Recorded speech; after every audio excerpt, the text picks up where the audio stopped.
graphiquement un nombre dérivé. Alors je sais, cet exercice peut faire peur. Il y a un énoncé de 4 lignes, un graphique avec une courbe et plein de droites qui apparaissent partout, et dans l'énoncé, des mots un peu techniques tels que tangente ou nombre dérivé. Mais rassure-toi, la seule chose que l'on va utiliser ici pour résoudre cet exercice sera rien d'autre qu'une compétence de seconde que tu maîtrisais probablement, qui s'appelait la détermination du coefficient directeur d'une droite. Mais on y reviendra. Commençons par lire l'énoncé. On considère la fonction f et sa représentation graphique. C'est la courbe noire dans le repère. On a représenté les points, j'entoure en même temps, A, B, C et D de la courbe d'abscisse respective 0, 1, moins 1 et 3 demi, ainsi que leurs tangentes respectives. Et la question que l'on vous pose, c'est lire graphiquement le nombre dérivé de la fonction f en moins 1. Alors allons-y étape par étape. D'abord, revenons à la notion de tangente à une courbe en un point. Ici, je ne vais pas te donner la définition rigoureuse, je vais juste faire un schéma pour te rafraîchir la mémoire. Ici, j'ai tracé une courbe et j'ai positionné 3 points sur cette courbe. Je vais tracer les tangentes à cette courbe en ces points. Commençons par le point rouge. La tangente à la courbe CF passant par le point rouge ici et la droite qui va venir suivre l'allure de la courbe de cette manière-là. Voilà, tout simplement. Prenons maintenant le point vert. Le point vert, de la même manière, je vais tracer une droite qui va venir suivre l'allure de la courbe. Tu vois l'allure de la courbe ici et qui va passer par ce point. Je vais donc avoir quelque chose comme ça. Et enfin, pour le point bleu étant un sommet, ici, la droite sera une droite horizontale. La tangente sera horizontale. Je vais avoir une tangente qui va être comme ceci. Voilà. Revenons maintenant à notre énoncé. La question que l'on pose, c'est de lire graphiquement le nombre dérivé de la fonction f en moins 1. Alors cette phrase en français peut se traduire de la manière suivante en mathématiques. On nous demande en fait de déterminer graphiquement f' de moins 1. Voilà comment on note par des symboles mathématiques la phrase nombre dérivé de la fonction f en moins 1. Tous ces mots-là sont résumés uniquement dans cette chose-là. Alors rappelle-toi, en classe de seconde, on te demandait de lire graphiquement par exemple ça. Comment est-ce qu'on lisait ça? On disait que c'était l'image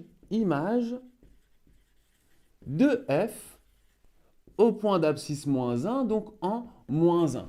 Ici, cette fois, ça s'appelle nombre dérivé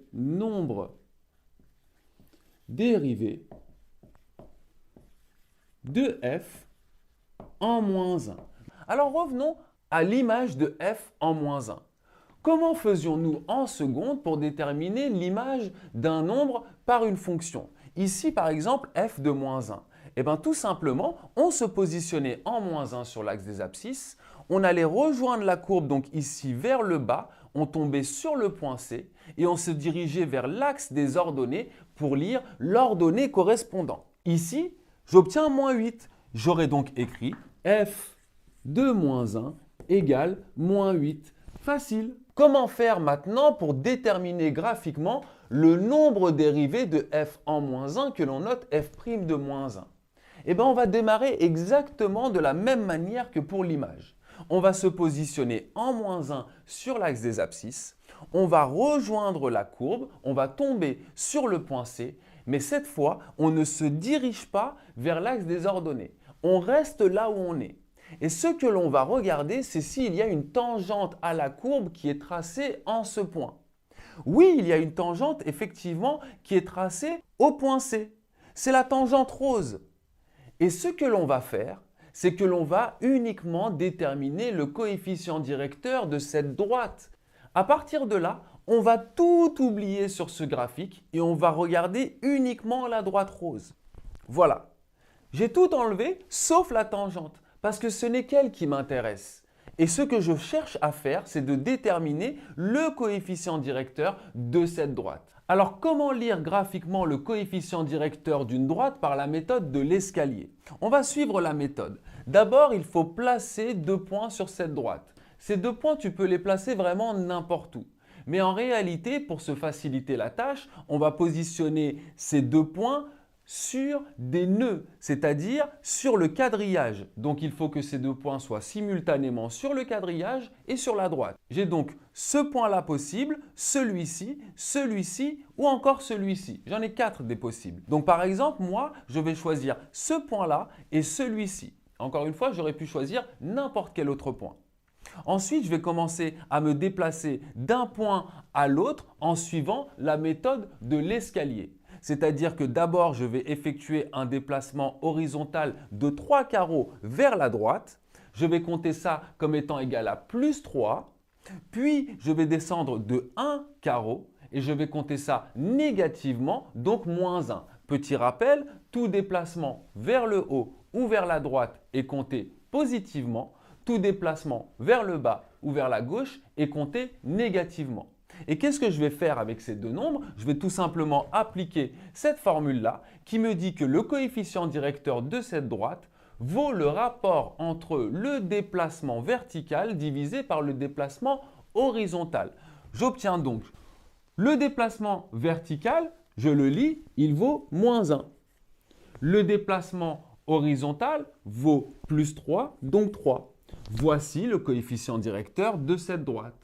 Donc voilà, ce n'est pas très compliqué. Allez, on revient à notre exercice. On cherche donc à déterminer f' de moins 1. On cherche la valeur du nombre dérivé de f en moins 1. Récapitulons. Je me positionne en moins 1 sur l'axe des abscisses. Je rejoins la courbe. Je ne me dirige pas vers l'axe des ordonnées comme si je calculais une image. Je reste là où je suis. Je regarde s'il y a une tangente qui est tracée. Oui, il y a une tangente qui est tracée au point C. C'est la tangente qui m'intéresse. Donc, j'oublie tout le reste sur le graphique et je me concentre uniquement sur cette droite rose. Je vais tout simplement lire le coefficient directeur de cette droite en utilisant la méthode de l'escalier. Je prends donc le point C sur lequel je suis déjà positionné. Je prends un autre point positionné sur un nœud le plus proche possible. Je n'ai pas d'autre choix que le point de coordonnées 0,6 qui est positionné là-haut. Et maintenant, je vais créer une marche pour rejoindre ces 2 points. J'effectue un déplacement de 1, 2, 3, 4, 5, 6, 7 carreaux vers le haut. Mais attention ici, sur l'axe des ordonnées, chaque graduation représente 2 unités. Sur l'axe des abscisses, chaque graduation représente une unité. L'échelle n'est pas la même. Quand je me déplace de cette graduation vers le haut, finalement, j'ai effectué un déplacement de plus 14. J'effectue ensuite un déplacement vers la droite de une graduation, donc plus 1 ici. Ensuite, je trace une barre de fraction. Sur le numérateur, je positionne le déplacement vertical, plus 14, donc 14. Et au dénominateur, je positionne 1, le déplacement horizontal. Et bien 14 sur 1, ça me donne 14. Donc tout simplement, f' de moins 1 vaut 14. Alors, j'aimerais qu'on reprenne juste la méthode point par point. Qu'est-ce qu'il faut retenir? Méthode pour déterminer graphiquement f' de A. On se place en A sur l'axe des abscisses. Très bien, je vois un A ici, je me place à cet endroit-là. Comme tout à l'heure avec le moins 1, on s'est placé en moins 1 sur l'axe des abscisses. Je rejoins la courbe. Très bien, je rejoins la courbe, j'arrive ici. Et ici, tu auras une tangente qui sera tracée. Toujours, si la tangente n'est pas tracée, on ne va pas pouvoir te poser la question. Donc voilà la tangente à la courbe au point d'abscisse A. Et qu'est-ce qu'on va faire maintenant? Eh bien, on va tout oublier sauf la tangente et on va lire le coefficient directeur de cette tangente. Le coefficient directeur de cette tangente, le coef directeur de cette tangente vaut f' de A.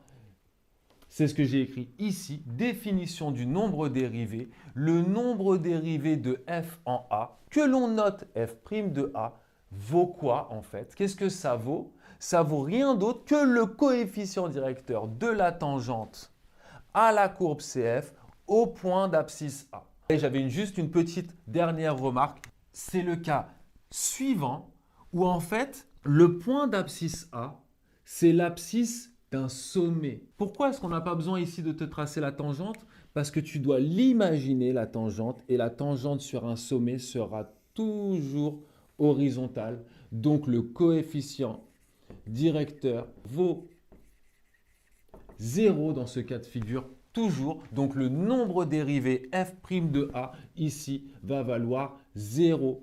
Voilà, c'est tout. On se retrouve pour le prochain exercice résolu. À bientôt.